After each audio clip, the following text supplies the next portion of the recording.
Hurmatli tomoshabinlar, tavuqlarni qanday qilib kurk qilaman sizlarning uy sharoitida hozir men sizlarga tushuntirib o'tmoqchiman, qanday qilib kurk qilsa bo'ladi.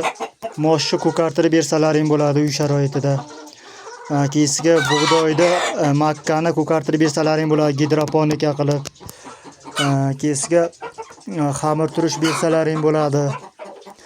Keyingiga tavuqlar misol uchun yotib tuxum qilayotgan joyiga tavuqni tuxumini yig'ib qo'ysalaring ham kurk bo'ladi. Hozir mana bu yerda ikkita tavuqimiz kurk bo'lyapti bizni. Tuxumlari. Hozir ikkita tavuqimiz уже kurk bo'lyapti, mana qaranglar.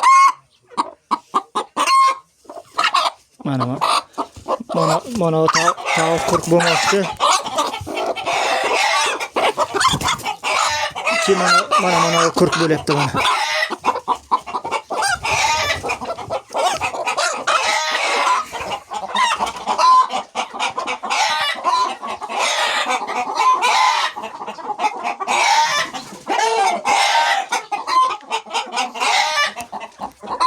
Tavuqlarimiz hammasi yoshgina tavuqlar. Ikkovi ham kurk bo'lyapti mana shu. Tagida tuxumi bor.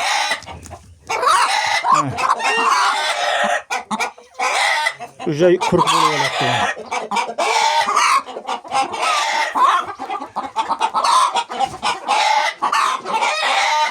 Shunday qilib kurk qilsalaring bo'ladi uy sharoitida. Toza baqirsa.